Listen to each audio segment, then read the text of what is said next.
नमस्कार, आप देख रहे हैं न्यूज़ 24। आपके साथ मैं हूं रवि ठाकुर।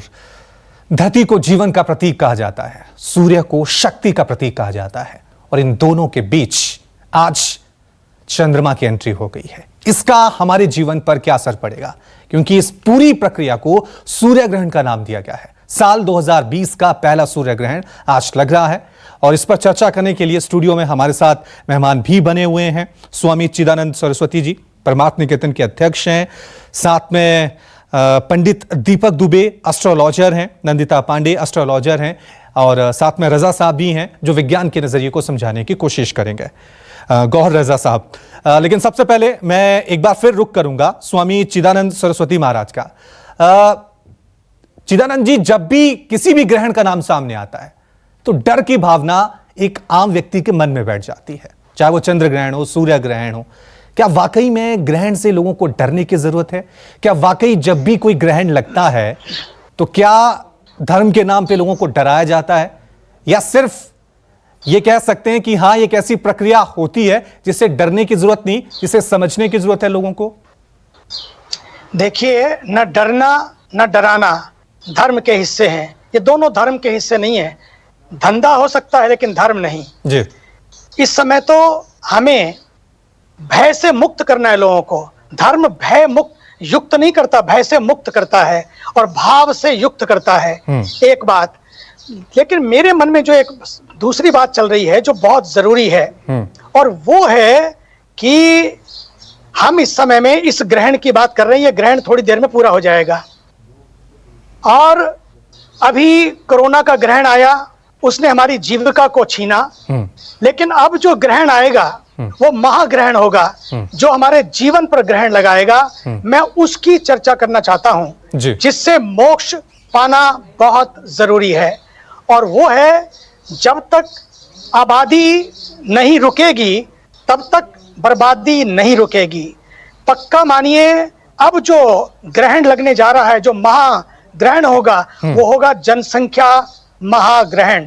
इसलिए हमें आज इस पर चिंतन करने की जरूरत है। ये ग्रहण तो निपट गया, थोड़ी देर में मोक्ष मिल जाएगा, लेकिन बीमारी, बेरोजगारी, हिंसा, पानी कम, कुपोषण की मात्रा इतनी ज्यादा कि बच्चों की स्टिंटिंग प्रॉब्लम हो रही है, सोचने की शक्ति कम हो रही है, व्यक्ति का विकास नहीं हो रहा है, ना शरीर का ना मन का। इतनी बड़ी कुपोषण की समस्या है, प्रदूषण की समस्या है, आज क्राइम की समस्या है, हिंसा की समस्या है, घरेलू हिंसा की समस्या है। सड़क पर भीख मांगते बच्चे हैं जिनको भिक्षा नहीं, शिक्षा चाहिए थी। शिक्षा भी संस्कार वाली, ना शिक्षा है ना चिकित्सा है।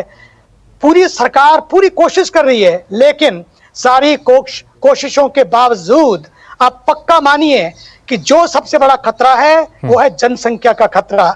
इस ग्रहण से मुक्त होने के लिए think first. If India must, then think first.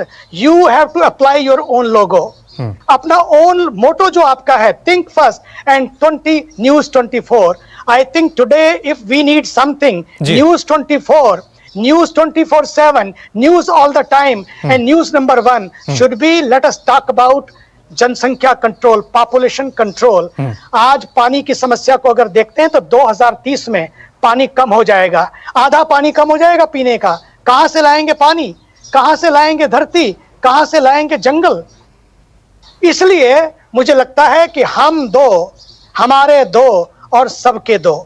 साफ तौर से हमारे दो और सबके दो। और फिर अंतिम बात, फिर जिसके दो उसी को दो। ये धर्म का मुद्दा ना बने, ये पर्यावरण का मुद्दा बने, संसाधनों का मुद्दा बने, ये पानी का मुद्दा बने, पर्यावरण का मुद्दा बने, धरती का मुद्दा बने। इसलिए आज इस देश को ये अपनापन चाहिए। बिल्कुल चिदानंद सरस्वती जी, बिल्कुल ये आप सही कह रहे हैं कि सूर्य ग्रहण जो है वो थोड़ी देर बाद छट जाएगा, लेकिन और भी ऐसे ग्रहण हैं जो हमारे देश पे डोरा डाले हुए हैं, बहुत नुकसान पहुंचा रहे हैं, और बहुत सारे ऐसे मुद्दे हैं जिनको समझने की जरूरत है आम लोगों को। लेकिन फिलहाल इसी घटना पे मैं चर्चा करूंगा और पंडित दीपक दुबे का रुख करूंगा। दीपक जी, चंद्र ग्रहण लगा था 5 तारीख को, सूर्य ग्रहण लगा है, और कहा जा रहा है कि जुलाई में एक और चंद्र ग्रहण लगेगा। एक महीने में 3 ग्रहण लग रहे हैं। ज्योतिष के पॉइंट ऑफ व्यू से मैं इसे समझने की कोशिश करूंगा। इन 3 ग्रहणों का एक महीने में लगना किस तरह का प्रभाव हमारे देश पे इसका पड़ेगा, किस तरह का प्रभाव एक व्यक्ति के मनोदशा पे पड़ेगा? देखिए, जब लगातार 3 ग्रहण पड़ते हैं तो आत्मबल और मानसिक दोनों तरह की समस्याएं लोगों के अंदर बनती हैं। ये जो इस बार का जो ग्रहण है वो दिसंबर का जो ग्रहण लगा था उससे कनेक्टेड है और ये उससे भी अधिक प्रभावशाली है। तो जो आने वाला समय है वो अगर आप देखा जाए तो जनमानस के ऊपर मानसिक तनाव वैसे ही देख रहे हैं कि आप बढ़ता हुआ आ रहा है कारणों से, कोरोना के कारण से, आर्थिक कारणों से, तो वो और बढ़ने वाला है। 3 ग्रहण जब भी इस तरह से हालात लगते हैं, अगर साइंटिफिकली देखा जाए तो वैज्ञानिक लोग बोलते हैं, वैसे भी देखा जाए तो साल के 4-5 ग्रहण, 7 ग्रहण लगते हैं। लेकिन जो हम लोग जो कैलकुलेट करते हैं वो देखते हैं कि ग्रहण तो जब सूर्य, चंद्रमा, केतु या राहु की युति बनेगी तो लगेगा ग्रहण। लेकिन उन ग्रहण के साथ बाकी ग्रहों की स्थितियां क्या है?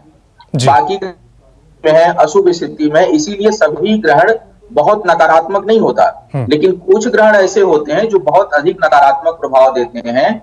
और हम लोग की स्टडी है कि कई बार जब इस तरह की सिचुएशन बनती है तब प्रजा में बहुत भय होता है, शासन सत्ता से लोगों का विश्वास हटता है, अराजकता फैलती है, आर्थिक स्थितियां जो है विषम होती हैं। तो कुल मिलाकर एक पैनिक सा सिचुएशन जो है वो क्रिएट होता है। और इस तीनों ग्रहण का प्रभाव अभी आने वाले टाइम में और अधिक आने वाले समय में पड़ने वाला है, जो महामारी के रूप में नहीं होगा लेकिन मानसिक अवसाद और अस्थिरता के रूप में जरूर सामने आएगा हम लोगों के। साफ तौर से चलिए ज्योतिष का पॉइंट ऑफ व्यू है, लेकिन हमारे साथ गौहर रजा साहब भी बने हुए हैं और विज्ञान के नजरिए से समझने की कोशिश करते हैं।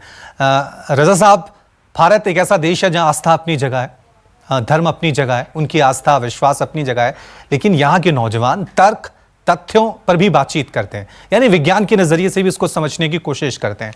आपसे मैं आज ये जो पूरा घटनाक्रम अभी चल रहा है और 6 घंटे तक चलेगा, जो लोग, जो खासकर स्टूडेंट हैं साइंस के, उनके लिए ये घटना क्या संदेश देती है? क्या कुछ सीखा जा सकता है आज की इस घटना से? विज्ञान के नजरिए से कितना महत्वपूर्ण है ये?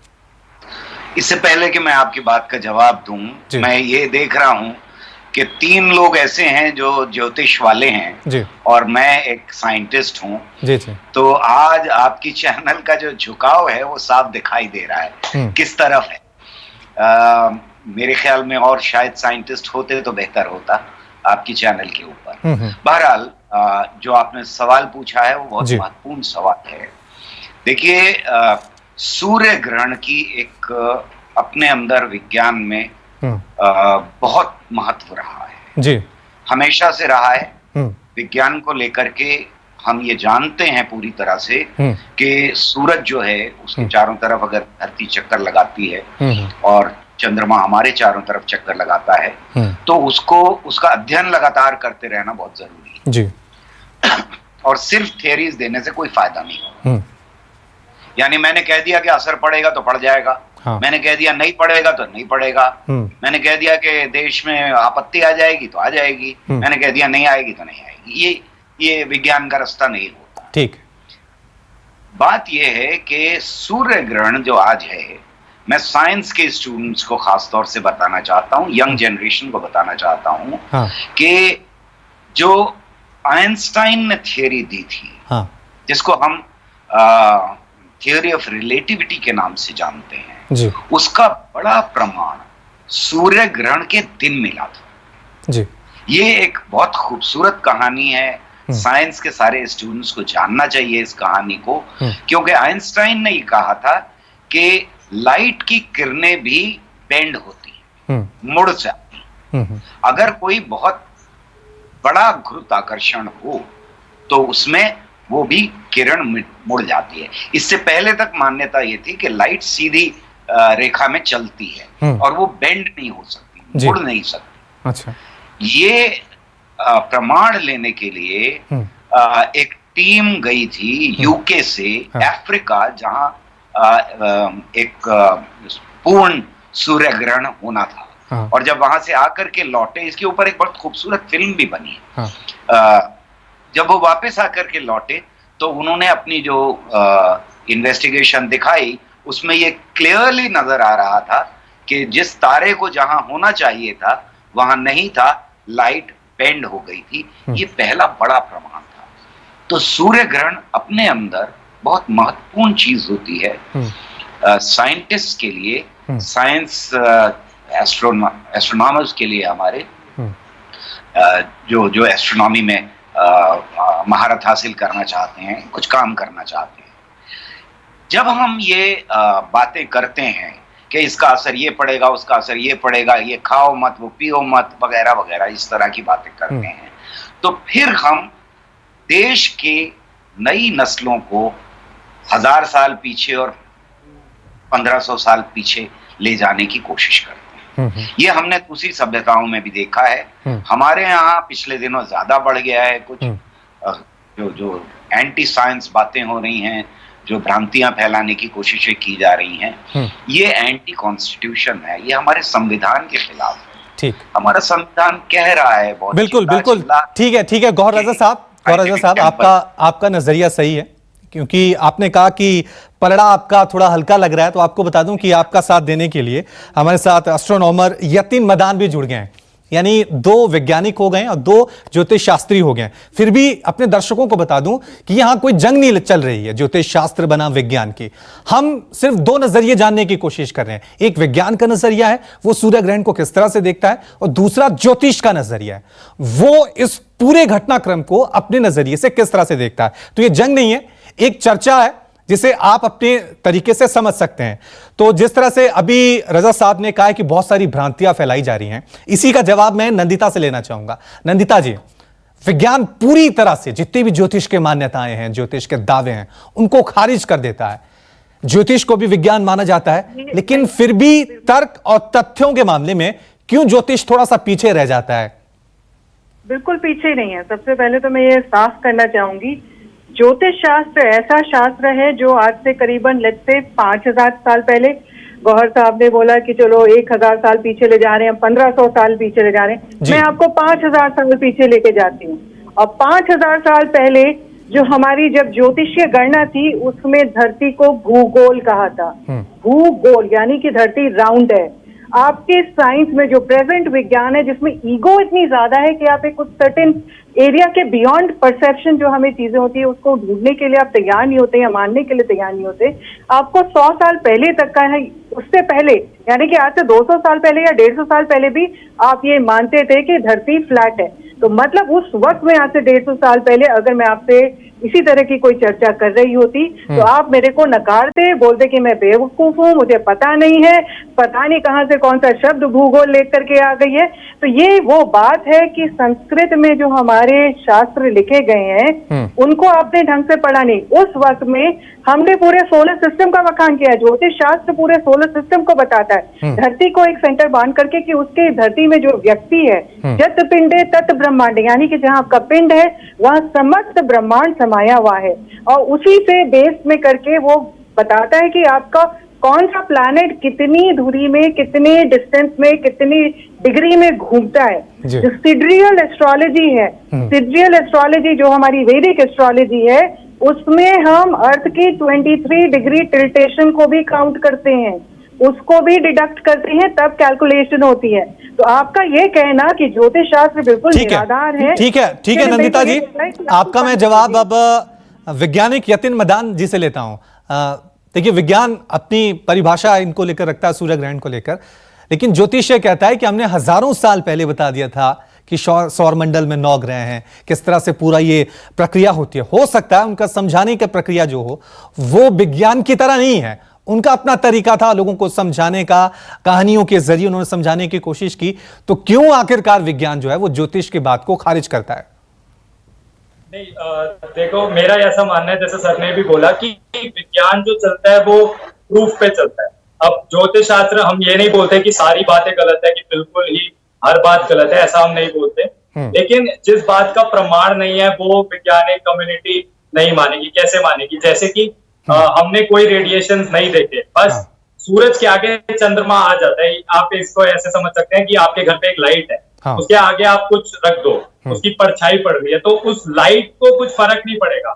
ऐसी जब चंद्रमा सूर्य के आगे आ रहे हैं तो सूर्य की किरणों पे कोई फर्क नहीं पड़ता, कोई अलग से कोई रेडिएशन, कोई हार्मफुल चीजें नहीं आती। तो ऐसा नहीं है। तो ये प्रूफ को हम नहीं मानते कि गर्भवती महिला के साथ कुछ हो जाता है या उनके बच्चों के साथ कुछ हो जाता है या खाओगे तो कुछ हो जाएगा, क्योंकि हमारी और सूर्य को दृष्टि से देख सकते हैं अभी बाहर जाके, यानी कि आप ये कहना चाह रहे हैं कि बाहर जाके हर व्यक्ति सूर्य को अपनी नग्न दृष्टि से पूर्ण रूप से देखे तो क्या उसका कॉर्निया खराब नहीं होगा, रेटिना खराब नहीं होगा? ये तथ्य गलत है, आप ऐसे गलत। और दूसरी चीज मैं ये बोलना चाहता हूँ कि कोई अगर साइंस में आप किसी भी चीज को करेक्ट कब मानते हैं, उसका कितना परसेंटेज करेक्ट डेटा में होना चाहिए कि आप मानते हैं 60%? अगर 60% से ऊपर रेशियो में अगर हमारी प्रोबेबिलिटी सही जाती है तो हम उस चीज को फैक्ट मानते हैं। आपको मैं चैलेंज करती हूँ, आप पिछले ठीक है नंदिता जी, हम चोरी मानते हैं, जब तक 100% प्रूफ ना हो तो हम उसको नहीं मानते। ठीक है नंदिता जी, मानते हैं जब तक 100% नंदिता जी, आप मेरे साइंटिस्ट है ना, आप मेरे डेटा कलेक्टेड डेटा पे देखिए, स्टडी करिए, चैलेंज करिए, सूर्य ग्रहण और चंद्र ग्रहण के आसपास होने वाली। ठीक है नंदिता जी, मैं एक बार फिर नंदिता जी 85 to 90% accurate. So I am challenging it on a scientific basis, not on a ज्योतिष basis. साइंस कम्युनिटी देखिए नंदिता जी बार-बार कह रहे हैं, न्यूज़ 24 का बार-बार यही कहना है कि यहाँ कोई जंग नहीं हो रही है विज्ञान बनाम धर्म। हम किसी की ना ही आस्था को ठेस पहुंचाना चाह रहे हैं, ना ही विज्ञान के तथ्यों को नकार रहे हैं। हम बार-बार ये कह रहे हैं कि सूर्य ग्रहण एक अपने आप में बहुत बड़ी घटना है। विज्ञान का नजरिया क्या कहता है, आस्था से इसको किस तरह से देखा जाता है, धर्म का नजरिया क्या कहता है, हम वही तर्क और तथ्यों के माध्यम से जानने की कोशिश कर रहे हैं। दीपक दुबे जी, आपको मैं शामिल करना चाहूंगा। जिस तरह से विज्ञान ने सवाल तो उठाए हैं कि प्रेग्नेंट वुमेन को ये नहीं करना चाहिए, खाना नहीं खाना चाहिए, फिर क्यों ये इस तरह की मान्यताएं जो हैं वो चल रही हैं? क्या इन मान्यताओं का आज भी अस्तित्व है? कि गौहर रजा साहब जब बैठते हैं, मेरी दूसरी बार उनसे मुलाकात है न्यूज़ 24 पर ही, तो वो कुछ विवादास्पद बातें बोल देते हैं। ऐसा है ना, रिजिडनेस नहीं चाहिए होती है। अगर मैं ऐसे बात करूं, मेडिकल साइंस बहुत अच्छा है, नो डाउट, हम लोगों को जीवन देता है, नो डाउट, लेकिन अगर देखा जाए तो कोरोना से डेथ रेशियो 2% है, तो क्या कर रहे हैं? इसका मतलब 98% लोगों को डरा रहे हैं। तो उसी तरह से ज्योतिष का भी परसेप्शन जो है वो 50%। क्या ये बताएंगे कि जो साइंस है या मेडिकल साइंस वो एग्जैक्ट साइंस है? फ्लू तक को अभी नहीं बता पाते हैं कि 1 दिन में ठीक होगा कि 2 दिन में ठीक होगा। तो ऐसा है कि चैलेंज नहीं करना चाहिए। या तो आप रिजिड माइंड होकर मत बैठिए, आप उस आवश्यकता है। दूसरा आपने प्रश्न पूछा कि भाई ज्योतिषियों को व्यवस्था क्या है, ये बताइए। हम लोगों के पास ये लोग तो साइंटिस्ट हैं, 30 साल किसी एक चीज पर रिसर्च करते हैं, उसके बाद भी रिजल्ट 0 आ जाता है। इनके पूरे परिवार का योग क्षेम बहन सरकार करती है। हम लोगों के पास क्या व्यवस्था है, बताइए। ठीक है दीपक साहब, मैं आखिर में अब रजा साहब से इसका रिएक्शन ले लेता हूं। रजा साहब, देखिए बहुत सारे ऐसे सवाल हैं जिनका विज्ञान के पास भी जवाब नहीं है। तो ज्योतिष का सीधा सीधा यही कहना है कि विज्ञान तभी चीजों को कहता है जब उसके पास फैक्ट होते हैं, लेकिन ज्योतिष के पास भी अपनी धारणाएं हैं, अपना विश्वास है और अपने उनके भी तथ्य हैं। आप उनको क्यों नकार रहे हैं? साइंस में, विज्ञान में पहली बात तो ये कि कोई भी साइंटिस्ट अगर ये कहता है कि उसको सब कुछ मालूम है तो गलत है, वो फिर साइंटिस्ट नहीं है जी। हम साइंस में यही बताते हैं कि ये मालूम है और ये नहीं मालूम, और इसी तरह से साइंस आगे बढ़ती है। ठीक है दीपक जी, जहां तक सवाल इस बात का है, प्रोटॉन न्यूट्रॉन अणु है छोटा तो परमाणु है छोटा, तो न्यूट्रॉन है छोटा तो उसके ठीक है दीपक जी, आपका जवाब मैं ले रहा हूं, रजा साहब से आपका जवाब ले रहा हूं। तो फिर कैसे काम? दीपक जी, आपका जवाब मैं रजा साहब से ले रहा हूं। रजा साहब बोलिए। हाँ, बात यह है कि ज्योतिष को या तो ये मान लें कि मैथमेटिक्स कर रहे हैं और उनको ग्रहों का आना जाना पता है, उनको सब मालूम है और इसका धर्म से कोई ताल्लुक नहीं है, ये मैथमेटिकल ऑपरेशन है। पर सारे ज्योतिषी अपना वेशभूषा भी बदल लेते हैं, अजीब अजीब कर लेते हैं और फिर धर्म का सहारा भी लेते हैं। इन दोनों में से एक चीज डिसाइड करें। अगर ये बात है कि वो मैथमेटिक्स पर आधारित है तो फिर धर्म से बाहर आ जाएं, फिर हमारा वार्तालाप जो है उसमें धार्मिक अनुवाद कहीं नहीं आएगा, फिर हम एक दूसरे से बात कर सकते हैं शायद खुल करके। जहां परेशानी खड़ी होती है वो ये बताते हैं आम जनता को कि इसका धर्म से बड़ा ताल्लुक है। वो इस्लाम से ताल्लुक कोई बताता है, कोई हिंदुइज्म से बताता है, कोई बुद्धिज्म से बताता है, कोई जुडाइज्म से बताता है। सब अपने अपने लेवल के ऊपर धर्म से ताल्लुक बताना शुरू कर देते हैं। मेरी परेशानी एक बड़ी ये है। दूसरी बात ये है कि साइंस हमेशा नई जो आज आई है इंफॉर्मेशन उसकी बात कर रही होती है, और ज्योतिषी जैसा वो मैडम थी उल्टे सीधा बता रही थी, सारी डेट्स उनकी मिक्सअप थी, 5000 साल 2000 साल जो मुंह में आ रहा था बोल रही थी। ये हमेशा पुरानी किताबों की तरफ ले जाते हैं। पुरानी किताबें अगर बेहतर होती तो फिर दुनिया कभी तरक्की कर ही नहीं पाती, कभी आगे बढ़ ही नहीं पाती। भाई पुरानी किताबों में कमियां थी। ठीक है रजा साहब ये जो बहस है धर्म बनाम विज्ञान, ये सदियों से चली आ रही है। सबके अपने अपने तर्क हैं, सबके अपने अपने तथ्य हैं, विश्वास हैं, लेकिन सत्य क्या है ये चर्चा ऐसे ही चलती रहेगी।